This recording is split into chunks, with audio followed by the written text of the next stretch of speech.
Hello everyone. हमारी watch list से आज दो एनबीएफसीज के क्वार्टर थ्री के रिजल्ट डिस्कस करेंगे। First is Poonawalla Fincorp and second is L&T finance. Firstly हम लोग इन दोनों एनबीएफसीज के क्वार्टर थ्री के रिजल्ट का एनालिसिस करेंगे एंड लास्ट में ये जानने की कोशिश करेंगे क्या इन कंपनीज के स्टॉक के अंदर कोई इन्वेस्टमेंट की अपॉर्चुनिटी बनती है या फिर नहीं बनती है। तो फर्स्ट एनबीएफसी पिक करते हैं पूनावाला फिनकॉर्प। एंड एक बार एक्चुअल क्वार्टर थ्री के नंबर डिस्कस करने से पहले पूनावाला फिनकॉर्प की थोड़ी मैं पास स्टोरी आपको बताना चाहता हूँ कि last year quarter two FY 25 के अंदर इस कंपनी की मैनेजमेंट चेंज हुई थी। जो पुरानी मैनेजमेंट थी उन लोगों ने अनसिक्योर्ड लैंडिंग पे काफी ज्यादा फोकस कर रखा था। उनका एक प्रोडक्ट हुआ करता था शॉर्ट टर्म पर्सनल लोन वाला। उसके बेसिस पे अच्छी खासी इन लोगों ने लैंडिंग कर रखी थी। बट जैसे मैनेजमेंट चेंज हुई तो जो नई मैनेजमेंट आई थी इनकी HDFC बैंक से, तो उन लोगों ने जो एग्जिस्टिंग लोन बुक के अंदर जितना भी एनपीएज बन रखे थे उनको साफ करने का डिसीजन लिया। तो न्यू मैनेजमेंट ने क्वार्टर टू FY 25 के अंदर लगभग 800 से 900 करोड़ रुपए का यहाँ पे प्रोविजन बुक किया, जिसकी वजह से पूनावाला फिनकॉर्प का क्वार्टर टू FY 25 के अंदर लगभग 500 करोड़ रुपए का लॉस बुक हुआ था। बट जैसे नई मैनेजमेंट आई उन्होंने डायरेक्टली फोकस करना स्टार्ट किया सिक्योर लैंडिंग पे एंड न्यू बिजनेस वर्टिकल यहाँ पे लॉन्च किए, like consumer durable loan, gold loan, education loan type of.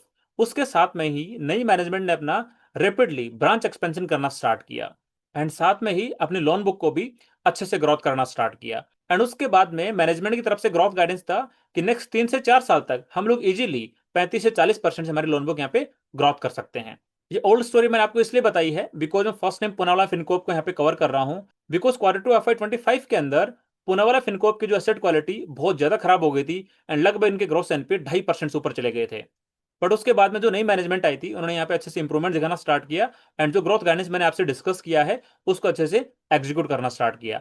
अब एक बार क्वार्टर थ्री का जो इनका इन्वेस्टर प्रेजेंटेशन आया उसको गो थ्रू कर लेते हैं एंड ये देखने की कोशिश करते हैं कि मैनेजमेंट का जो ग्रोथ गाइडेंस था FY 26 के लिए क्या उसको यहाँ पे अचीव कर रही है या फिर अंडर अचीव कर रही है। ये है पूनावाला फिनकॉर्प के क्वार्टर थ्री FY 26 के रिजल्ट। बात करें एयूएम ग्रोथ के परस्पेक्टिव से तो उनकी एयूएम वाई परस्पेक्टिव से 78% से ग्रोथ हुई है। क्वार्टर ऑन क्वार्टर परस्पेक्टिव से इनकी एयूएम लगभग 15% से ग्रोथ हुई है। मतलब इनका गाइडेंस था 35 से 40% से ग्रोथ करने का, बट इन लोगों ने अपने गाइडेंस को यहाँ पे बहुत बड़े मार्जिन से ओवर अचीव किया है एंड इसी वजह से इनका जो प्रॉफिट है वो क्वार्टर ऑन क्वार्टर परस्पेक्टिव से यहाँ पे डबल हो गया है। क्वार्टर टू के अंदर इनका प्रॉफिट लगभग 75 करोड़ के आसपास में था एंड अभी लगभग इनका प्रॉफिट 150 करोड़ के आसपास में आया है। एंड इसी कारण से जो इनका रिटर्न ऑन एसेट है वो पहले 1% से नीचे हुआ करता था एंड अभी करंटली 1.20% के आसपास में रिपोर्ट हुआ है। यहाँ पे भी अच्छा खासा इंप्रूवमेंट देखने को मिल रहा है। वाई परस्पेक्टिव से इनका रिटर्न ऑन एसेट लगभग 94 बेसिस पॉइंट से इंप्रूव हुआ है and quarter on quarter perspective से इनका रिटर्न ऑन एसेट लगभग 51 बेसिस पॉइंट से इंप्रूव हुआ है। तो आप ये देखो कि जैसे इन लोगों ने लास्ट के 4-5 क्वार्टर के अंदर अपना ब्रांच एक्सपेंशन करना स्टार्ट किया है, गोल्ड लोन के अच्छे खासी ब्रांच इन लोगों ने लॉन्च करी है। इनका गाइडेंस है कि अराउंड FY 26 के एंड तक लगभग 400 ब्रांच ओपन कर देंगे। तो इस वाले फेज के दौरान जो इनका ओपेक्स का खर्चा था वो अच्छा खासा यहाँ पे इंक्रीज हुआ है, बट उसके बावजूद भी इन लोगों ने इस वाले क्वार्टर के अंदर अच्छा खासा यहाँ पे पैट रिपोर्ट किया है, जिसकी वजह से इनका जो रिटर्न ऑन एसेट वाला पार्ट है यहाँ पे अच्छा खासा इंप्रूव हुआ है। बात करें एसेट क्वालिटी के परस्पेक्टिव से तो उनकी क्वार्टर ऑन क्वार्टर परस्पेक्टिव से एसेट क्वालिटी 8 बेसिस पॉइंट से यहाँ पे इंप्रूव हुई है। एंड जैसे आपको पता होगा क्वार्टर टू FY 26 के अंदर इनके प्रोमोटर्स ने यहाँ पे QIP मेथड के द्वारा अपनी कंपनी के अंदर 1500 करोड़ रुपए इन्फ्यूज करे थे, जो ये दिखाता है कि प्रमोटर की तरफ से अपने जो एनबीएफसी है उस पर अच्छा खासा कॉन्फिडेंस है। एंड साथ में लोगों ने ये भी बोला है कि अभी हम लोग फिर से लगभग 5500 करोड़ रुपए के यहाँ पे कैपिटल रेज करेंगे।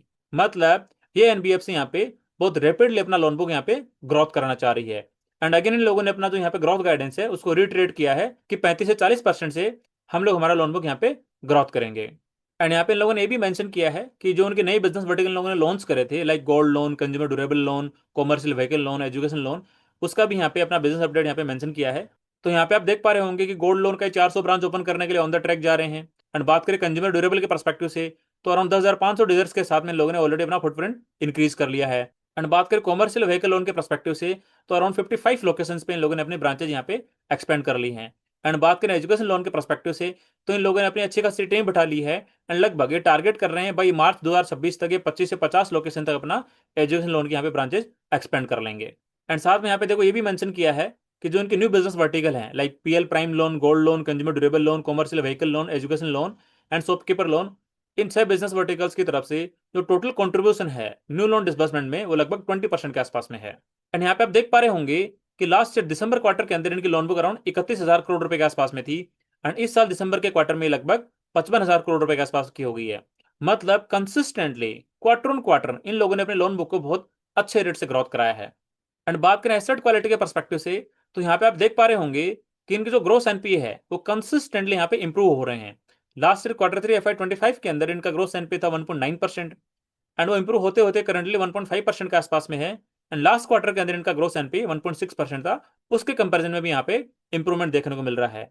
एंड बात कर लेते हैं यहाँ पे सबसे इंपॉर्टेंट पैरामीटर की रिटर्न ऑन एसेट्स के पर्सपेक्टिव से, तो कंसिस्टेंटली लास्ट के 4-5 क्वार्टर से इनका रिटर्न ऑन एसेट यहाँ पे इंप्रूव होता हुआ दिखाई दे रहा है। Q3 FY25 के अंदर इनका रिटर्न ऑन एसेट था लगभग 0.3% के आसपास में एंड ये कंसिस्टेंटली इंप्रूव हुआ है। एंड Q2 FY26 के अंदर इनका रिटर्न ऑन एसेट था 0.7% के आसपास में एंड करंटली ये 1.20% के आसपास में है। मतलब रिटर्न रेशियो के पर्सपेक्टिव से ये एनबीएफसी यहाँ पे कंसिस्टेंटली इंप्रूवमेंट दिखाती जा रही है। एंड बात करें कॉस्ट ऑफ बोरोइंग के पर्सपेक्टिव से, तो यहाँ पे आप देख पा रहे होंगे लास्ट के 2-3 क्वार्टर से कंसिस्टेंटली इनकी कॉस्ट ऑफ बोरोइंग यहाँ पे रिड्यूस होती हुई दिखाई दे रही है। लास्ट के 2-3 क्वार्टर में लगभग 40 बेसिस पॉइंट से इनकी कॉस्ट ऑफ बोरोइंग यहाँ पे रिड्यूस हुई है। एंड बात करें कॉस्ट टू इनकम रेशियो के पर्सपेक्टिव से, तो जब इन लोगों ने शुरुआत में बहुत रैपिडली ब्रांच एक्सपेंशन करना स्टार्ट किया था, उस टाइम पे इनका ओपेक्स बहुत ज्यादा होता था, जिसकी वजह से इनका कॉस्ट टू इनकम रेशियो 58% के आसपास में चला गया था। बट लास्ट के 1-2 क्वार्टर से इनका कॉस्ट टू इनकम रेशियो यहाँ पे बहुत ज्यादा इंप्रूव हुआ है। यहाँ पे आप देख पा रहे होंगे Q2 FY26 के अंदर इनका कॉस्ट टू इनकम रेशियो 57% के आसपास में था एंड करंटली इंप्रूव होकर लगभग 51% के आसपास में आ गया है। एंड सेम चीज यहाँ पे आपको दिखाई दे रहा होगा ओपेक्स टू एएम रेशियो के अंदर कि Q1 Q2 FY26 के अंदर ये वाला रेशियो 4.80% के आसपास में था एंड करंटली इंप्रूव होकर लगभग 4.40% के आसपास में आ गया। मतलब इस एनबीएफसी को यहाँ पे कंसिस्टेंटली ऑपरेटिंग लिवरेज मिल रहा है। ऑल्दो बहुत रैपिडली एक्सपेंशन कर रही है, बट उसके बावजूद भी इनकी लोन बुक बहुत ज्यादा रेट से ग्रोथ होने के कारण इस एनबीएफसी को यहाँ पे ऑपरेटिंग लिवरेज मिलता हुआ दिखाई दे रहा है। तो ये हमने डिस्कस करे पूनावाला फिनकॉर्प के Q3 FY26 के नंबर्स। अब एक बार नंबर्स को समराइज कर लेते हैं एंड जो हमारे इन्वेस्टमेंट के क्राइटेरिया होते हैं उसे एक बार कंपेयर करने की कोशिश करते हैं। इनकी लोन बुक वाई परस्पेक्टिव से अराउंड 78% से ग्रोथ हुई है and quarter on quarter perspective से इनकी एसेट क्वालिटी भी यहाँ पे इंप्रूव हुई है। मतलब हमारा जो फर्स्ट क्राइटेरिया होता है कि हम लोग उसी एनबीएफसी को पिक करते हैं जिसकी asset quality quarter on quarter perspective से या तो इंप्रूवमेंट फेज के अंदर है या फिर एटलीस्ट स्टेबल है। उस वाले क्राइटेरिया को यहाँ पे पूनावाला फिनकोर इसको पास करता हुआ दिखाई दे रहा है। एंड जो हमारा सेकंड क्राइटेरिया होता है कि उस एनबीएफसी की लोन बुक की ग्रोथ एटलीस्ट 20% या उससे ज्यादा रेट से होनी चाहिए, उस वाले क्राइटेरिया को भी यहाँ पे पूनावाला फिनको पास करता हुआ दिखाई दे रहा है। बट यहाँ पे एक सबसे इंपॉर्टेंट पॉइंट हमें डिस्कस करना पड़ेगा कि करंटली पूनावाला फिनकोप की जो सिक्योर्ड बुक का परसेंटेज है वो टोटल लोन बुक अराउंड 60% के आसपास में है। अराउंड 1 साल पहले इनकी सिक्योर्ड बुक का परसेंटेज अराउंड 45% के आसपास में होता था। ऑल्दो मैनेजमेंट ने इसको अच्छे से इंक्रीज करने की कोशिश करी है and currently secured book around 60% के आसपास में है। एंड जो हमारा एक और क्राइटेरिया होता है कि हम लोग वो एनबीएफसी पिक करने की कोशिश करते हैं जिसकी 100% लोन बुक यहाँ पे सिक्योर्ड होती है। तो सिक्योर्ड लोन बुक वाले क्राइटेरिया के अंदर पूनावाला फिनको यहाँ पे पास होता हुआ नहीं दिखाई दे रहा है। बट सभी इन्वेस्टर्स का अलग अलग माइंडसेट होता है। काफी सारे इन्वेस्टर्स ऐसे भी होते हैं कि यदि कोई एनबीएफसी स्ट्रॉन्ग ग्रुप से बिलोंग करती है एंड यदि बहुत अच्छी रेट से ग्रोथ कर रही है तो उसकी यदि 100% लोन बुक सिक्योर्ड भी नहीं है, उसके बाद भी वो उस एनबीएफसी के अंदर इन्वेस्टमेंट करने से कतराते नहीं है। तो उन इन्वेस्टर्स के लिए पूनावाला फिनकॉर्प यहाँ पे एक सही अपॉर्चुनिटी बनती हुई दिखाई दे रही है। बिकॉज करंटली पूनावाला फिनकॉर्प का जो स्टॉक का प्राइस टू बुक रेशियो है लगभग 4 के आसपास में है। एंड यदि इसको कंपेयर करें मार्केट लीडर के साथ में, मतलब बजाज फाइनेंस जो मार्केट की सबसे बड़ी एनबीएफसी है, उसका currently price to book ratio लगभग 6 के आसपास में है। मतलब उसके कंपैरिजन में तो यहाँ पे पूनावाला फिनकॉर्प का स्टॉक यहाँ पे चीपर वैल्यूएशन पे ट्रेड कर रहा है। तो मैं यहाँ पे क्लैरिफाई कर देना चाहता हूँ कि जिन इन्वेस्टर्स को ऐसी एनबीएफसी में इन्वेस्टमेंट करना है जिसका 100% सिक्योर्ड बुक नहीं है, उनके लिए पूनावाला फिनकॉर्प यहाँ पे एक बढ़िया अपॉर्चुनिटी बनती हुई दिखाई दे रही है। ये जस्ट मैंने मेरा पर्सपेक्टिव शेयर किया है, ये मेरी तरफ से कोई स्टॉक रिकमेंडेशन नहीं है। आप लोग अपनी खुद की रिसर्च करना, खुद का एनालिसिस करना, उसके बाद में ही डिसाइड करना कि आपको स्टॉक के अंदर इन्वेस्टमेंट करना है या फिर नहीं करना है। अब एल फाइनेंस को पिक करते हैं। एल फाइनेंस के एक्चुअल नंबर डिस्कस करने से पहले मैं आपसे ये बात करना चाहता हूं कि आज से लगभग 2-3 साल पहले एल फाइनेंस के मैनेजमेंट ने एक टारगेट लिया था कि हम लोग हमारे टोटल लोन बुक का 95% से ज्यादा रिटेल लोन बुक रखना चाहते हैं। एंड उस टाइम पे उनकी कॉर्पोरेट लोन बुक काफी ज्यादा हुआ करती थी। तो लास्ट के 2-3 साल से जो उनकी कॉर्पोरेट लोन बुक थी उसको अच्छा खासा डिप्रिकेट किया था। एंड FY25 कंप्लीट होने के समय तक इन लोगों ने अपनी जो रिटेल लोन बुक है वो टोटल लोन बुक का 95% से ज्यादा अचीव कर लिया था। अब एक बार ये देखते हैं कि FY26 के लिए इनके मैनेजमेंट की तरफ से क्या ग्रोथ गाइडेंस था। FY26 के अंदर मैनेजमेंट की तरफ से लोन बुक को लेकर ग्रोथ गाइडेंस था कि हम लोग हमारी लोन बुक जो रिटेल लोन बुक है उसको अराउंड 20% से ग्रोथ करेंगे। बात करते हैं क्रेडिट कॉस्ट के परस्पेक्टिव से, तो इनका गाइडेंस था कि हमारा क्रेडिट कॉस्ट अराउंड 2.5% के आसपास में रहेगा। अब एक बार जो इनके एक्चुअल नंबर्स आए Q3 के वो डिस्कस करते हैं एंड साथ में ही जानने की कोशिश करते हैं कि जो इनका गाइडेंस था उसको ओवर अचीव किया है या फिर अंडर अचीव किया है। तो ये है एल फाइनेंस के Q3 FY26 के नंबर्स।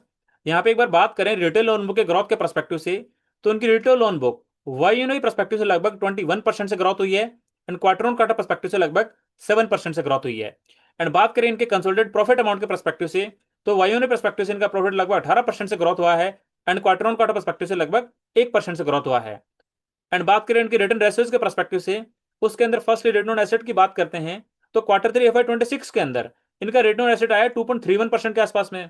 मतलब वाई परस्पेक्टिव से इनका return on asset 4 basis point से यहाँ पे इंप्रूव हुआ है, जबकि क्यूएनक्यू परस्पेक्टिव से इनका रिटर्न ऑन एसेट यहाँ पे 10 बेसिस पॉइंट से डाउन गया है। बात करें रिटर्न ऑन इक्विटी की, तो क्वार्टर 3 FY26 के अंदर इनका रिटर्न ऑन इक्विटी आया लगभग 11% के आसपास में। वाई परस्पेक्टिव से इनका रिटर्न ऑन इक्विटी यहाँ पे 86 बेसिस पॉइंट से इंप्रूव हुआ है, जबकि क्वार्टर ऑन क्वार्टर परस्पेक्टिव से इनका रिटर्न ऑन इक्विटी यहाँ पे 26 बेसिस पॉइंट से डिक्रीज हुआ है। मतलब ये कह सकते हैं जो इनकी रिटेल लोन बुक का ग्रोथ का गाइडेंस था उसको यहाँ पे कंपनी अचीव करते हुए दिखाई दे रही है। एंड आपको बता दूं कि एल फाइनेंस की टोटल लोन बुक में से लगभग 25% micro financial loan book belong करती है।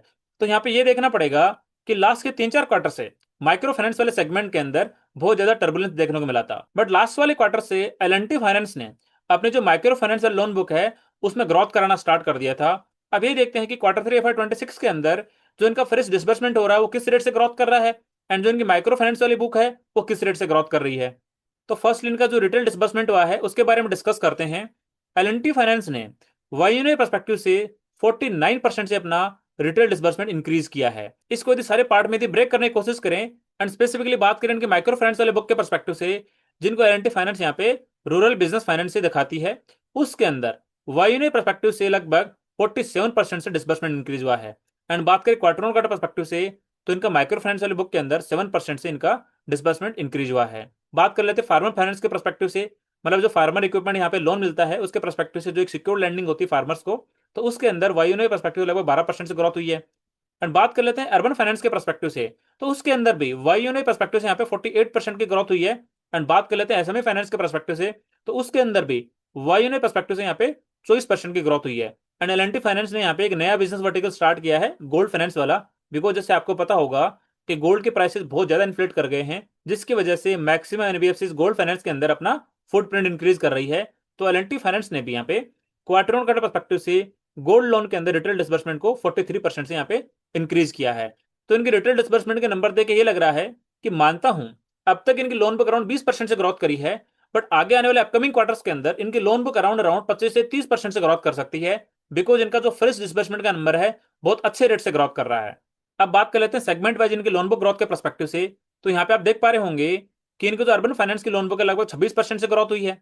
रूरल बिजनेस फाइनेंस जिसको माइक्रो फाइनेंस बोलते हैं वो वाली लोन बुक यहाँ पे लगभग 10% से ग्रोथ हुई है वाई परस्पेक्टिव से। एंड बात करें एसएमई फाइनेंस के परस्पेक्टिव से, जिसको एसएमई लेंडिंग बोलते हैं, उसकी लोन बुक वाई परस्पेक्टिव से लगभग 37% से ग्रोथ हुई है। एंड बात करें फार्मर इक्विपमेंट फाइनेंस के परस्पेक्टिव से, तो उसकी लोन बुक यहाँ पे 11% से ग्रोथ हुई है। मतलब जो इनकी ओवरऑल रिटेल लोन बुक है वो यहाँ पे क्यूएन की परस्पेक्टिव से 7% से ग्रोथ हुई है एंड वाई परस्पेक्टिव से यहाँ पे 21% से ग्रोथ हुई है। अब बात कर लेते हैं इनकी कलेक्शन एफिशिएंसी के बारे में। स्पेसिफिकली हम लोग बात करेंगे इनका जो माइक्रो फाइनेंस वाला सेगमेंट है उसकी कलेक्शन एफिशिएंसी किस डायरेक्शन में जा रही है।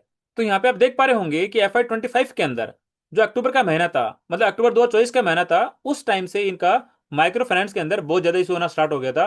एंड उस टाइम से इनकी जो कलेक्शन एफिशिएंसी थी लगातार घट रही थी। वो घटते घटते मार्च 2025 के महीने में लगभग 97.60% आ गई थी एंड अप्रैल 2025 के महीने में लगभग 97.50% आ गई थी। बट उसके बाद में माइक्रो फाइनेंस वाला सेगमेंट जैसे रिवर्स करना स्टार्ट किया, उसके साथ में ही जो इनकी माइक्रो फाइनेंस की कलेक्शन एफिशिएंसी है वो कंसिस्टेंटली यहाँ पे इंक्रीज करना स्टार्ट कर दी है। एंड करंटली जो इनके माइक्रो फाइनेंस का वर्टिकल है उसकी कलेक्शन एफिशिएंसी यहाँ पे 98.70% है। मतलब जो इनका माइक्रो फाइनेंस वाला वर्टिकल है वो वापस यहाँ पे रिगेन करना स्टार्ट कर दिया है, उसके कलेक्शन एफिशिएंसी यहाँ पे अच्छे से इंप्रूव हो रही है। मतलब वहां पे भी एसेट क्वालिटी का इनको खतरा नहीं मंडरा रहा है। उसकी वजह से इन लोगों ने माइक्रो फाइनेंशियल लोन बुक के अंदर क्यों उनके परस्पेक्टिव से अपनी लोन बुक को अच्छा खासा ग्रोथ कराया है। अब एक बार एल फाइनेंस की जो एसेट क्वालिटी है उसके बारे में डिस्कस कर लेते हैं। तो यहाँ पे आप देख पा रहे होंगे कि क्वार्टर 3 FY26 के अंदर इनका ग्रोस एनपी 2.83% है। एंड बात करें क्वार्टर 2 FY26 के परस्पेक्टिव से, तो इनका ग्रोस एनपी यहाँ पे 2.92% था। मतलब क्वार्टर ऑन क्वार्टर परस्पेक्टिव से इनके ग्रोस एनपी यहाँ पे इंप्रूव होते हुए दिखाई दे रहे हैं। एंड बात करें कॉर्पोरेट प्लस रिटेल दोनों लोन बुक को मिला के कंसोलिडेटेड लोन बुक के परस्पेक्टिव से एसेट क्वालिटी की, तो क्वार्टर 2 FY26 के अंदर इनका ग्रोस एनपी था 3.29% के आसपास में। एंड करंटली क्वार्टर 3 FY26 के अंदर इनका ग्रोस एनपीए लगभग 3.19% के आसपास में। मतलब कंसोलिडेटेड लेवल पे भी इनकी एसेट क्वालिटी यहाँ पे इंप्रूव होता हुआ दिखाई दे रही है। तो ये हमने डिस्कस करे एल&टी फाइनेंस के क्वार्टर 3 के नंबर्स। अब एक बार नंबर्स को समराइज कर लेते हैं। बात करें लोन बुक के ग्रोथ के पर्सपेक्टिव से, तो इनकी लोन बुक वाई पर्सपेक्टिव से 21% से ग्रोथ हुई है। बात करें एसेट क्वालिटी के पर्सपेक्टिव से, तो क्वार्टर ऑन क्वार्टर पर्सपेक्टिव से इनकी एसेट क्वालिटी यहाँ पे इंप्रूव हुई है। मतलब जो हमारे दो इंपॉर्टेंट क्राइटेरिया होते हैं कि लोन बुक की ग्रोथ वाई पर्सपेक्टिव से 20% से ज्यादा होनी चाहिए and asset quality quarter on quarter perspective से इधर स्टेबल होनी चाहिए या फिर इंप्रूवमेंट फेज के अंदर होनी चाहिए। इन दोनों क्राइटेरिया को यहाँ पे एल&टी फाइनेंस पास करता हुआ दिखाई दे रहा है। बट हमारा तीसरा एक और इंपॉर्टेंट क्राइटेरिया होता है कि हम लोग वही एनबीएफसी पिक करने की कोशिश करते हैं जिसकी loan book 100% secured loan book हो। बट यदि बात करें सिक्योर्ड लोन बुक के पर्सपेक्टिव से, तो एल&टी फाइनेंस की जो टोटल लोन बुक है उसमें से लगभग 65% बुक यहाँ पे सिक्योर्ड बुक है। एंड बात करें एल&टी फाइनेंस के स्टॉक एवेल्यूएशन के पर्सपेक्टिव से, तो एल&टी फाइनेंस का स्टॉक करंटली 2.8 2.9 के प्राइस टू बुक रेशियो पर ट्रेड कर रहा है। मतलब एक ऐसी एनबीएफसी जिसके लगभग 65% सिक्योर्ड बुक है एंड इसकी टोटल लोन बुक में से लगभग 98% पर रिटेल लोन बुक है और उसकी रिटेल लोन बुक अराउंड 20% के आसपास से रेट से ग्रोथ कर रही है एंड उसकी एसेट क्वालिटी क्यों के पर्सपेक्टिव से स्टेबल दिखाई दे रही है, इंप्रूवमेंट फेज के अंदर दिखाई दे रही है। तो यदि कोई ऐसा इन्वेस्टर है जिसको अनसिक्योर्ड लोन बुक वाले पार्ट से कोई दिक्कत नहीं है, तो वो इन्वेस्टर्स एल&टी फाइनेंस के स्टॉक को अपने पोर्टफोलियो में ऐड करने के पर्सपेक्टिव से देख सकता है। अब एक बार L and T finance and Poonawala Fincorp को जो दो बड़ी एनबीएफसीज हैं Chola finance and Bajaj finance, उनसे एक बार कंपेयर कर लेते हैं। बजाज फाइनेंस की लोन बुक अराउंड 22-23% से ग्रोथ होती है। चोला फाइनेंस की लोन बुक अराउंड 20 से 22% से ग्रोथ होती है। एल&टी फाइनेंस की लोन बुक यहाँ पे लगभग 20% के आसपास से ग्रोथ होती है, जबकि पूनावाला फिनकॉर्प की लोन बुक यहाँ पे लगभग 60 से 70% से ग्रोथ होती है। ऑल्दो इनकी लोन बुक का ग्रोथ का जो गाइडेंस होता है लगभग 35 से 40% के आसपास में होता है, बट लास्ट के 3-4 क्वार्टर से पूनावाला फिनकॉर्प की मैनेजमेंट कंसिस्टेंटली अपने गाइडेंस को यहाँ पे और अच्छी करती हुई दिखाई दे रही है। एंड ये चारों एनबीएफसी ही बहुत बड़े ग्रुप से बिलोंग करती है, मतलब जो इनका पेरेंट ग्रुप है बहुत स्ट्रॉन्ग दिखाई देता है। एंड इन चारों एनबीएफसी का ही जो 100% बुक है वो सिक्योर्ड बुक नहीं है। एंड बात करें वैल्यूएशन के पर्सपेक्टिव से, तो पूनावाला फिनकॉर्प का स्टॉक लगभग 4 के प्राइस टू बुक रेशियो पर ट्रेड करता है। चोला फाइनेंस और बजाज फाइनेंस का स्टॉक लगभग 6 के प्राइस टू बुक रेशियो पर ट्रेड करता है एंड एल&टी फाइनेंस का स्टॉक लगभग 3 के प्राइस टू बुक रेशियो पर ट्रेड करता है। तो इन चारों एनबीएफसी को मैं कंपेयर करने की कोशिश करूं तो सबसे फर्स्ट पिक यहाँ पे आता है पूनावाला फिनकॉर्प, उसके बाद में आता है चोला फाइनेंस और बजाज फाइनेंस, बिकॉज वो इतना बड़ा बेस होने के बावजूद भी 20, 21, 22, 23% से ग्रोथ कर रही है, जो यहाँ पे एल&टी फाइनेंस की लोन बुक की ग्रोथ है उससे थोड़ा ज्यादा है। तो एल&टी फाइनेंस के कंपैरिजन में तो चोला फाइनेंस एंड बजाज फाइनेंस है वो आगे निकलती हुई दिखाई दे रही है। बट इन चारों एनबीएफसीज में से पूनावाला फिनकॉर्प सबसे हाईएस्ट रेट से ग्रोथ कर रहा है अपने एसेट क्वालिटी को स्टेबल रखते हुए। तो इन चारों एनबीएफसी में से पूनावाला फिनकॉर्प यहाँ पे नंबर 1 प्लेयर बन के निकल रहा है। बट अपकमिंग क्वार्टर्स के अंदर हमें यह ट्रैक करना पड़ेगा कि पूनावाला फिनकॉर्प की जो एसेट क्वालिटी है वो इंप्रूवमेंट फेज के अंदर होनी चाहिए या फिर एटलीस्ट स्टेबल होनी चाहिए। बिकॉज जैसे हमने क्वार्टर 2 FY25 के अंदर देखा था कि इनकी एसेट क्वालिटी अचानक से बहुत खराब हो गई थी, तो हमें ये ट्रैक करना पड़ेगा कि फ्यूचर के अंदर ऐसे झटके दोबारा नहीं आ जाए। अदरवाइज पूनावाला फिनकॉर्प का जो स्टॉक है फ्यूचर के अंदर धड़ाम से गिर सकता है यदि एसेट क्वालिटी पे फिर से कंसर्न रेज हुए। तो हमें एसेट क्वालिटी का बहुत अच्छे से ध्यान रखना है और यदि किसी को बहुत ही सेफेस्ट साइड में जाना है, मतलब जो बहुत स्टेब्लिश प्लेयर है उसके साथ जाना है, तो उनके लिए यहाँ पे चोला फाइनेंस और बजाज फाइनेंस का दरवाजा ऑलरेडी खुला है, तो वहां पे ऐसे कोई दिक्कत यहाँ पे दिखाई नहीं दे रही है। ये जस्ट मैंने मेरा पर्सपेक्टिव शेयर किया है, ये मेरी तरफ से कोई स्टॉक रिकमेंडेशंस नहीं है। आप लोग अपनी खुद की रिसर्च करना, खुद का एनालिसिस करना, उसके बाद में ही डिसाइड करना कि आपको इन स्टॉक्स के अंदर इन्वेस्टमेंट करना है या फिर नहीं करना है। एंड यदि आपका कोई डिफरेंट ओपिनियन या फिर क्वेरी है तो कमेंट सेक्शन में पूछना बिल्कुल मत भूलना। एंड यदि आज का वीडियो पसंद आया है तो लाइक जरूर करना एंड चैनल को सब्सक्राइब करना बिल्कुल मत भूलना, बिकॉज ऐसे ही मैं हाई ग्रोथ करने वाली कंपनीज के क्वार्टरली रिजल्ट का एनालिसिस करके वीडियो बना के यहाँ पे अपलोड करता रहता हूं, जो आप लोगों को हेल्प करेगा आपके पोर्टफोलियो को रिस्ट्रक्चर करने में। तो चलो ठीक है, आज के लिए इतना ही, मिलते हैं नेक्स्ट वीडियो में, तब तक के लिए थैंक यू।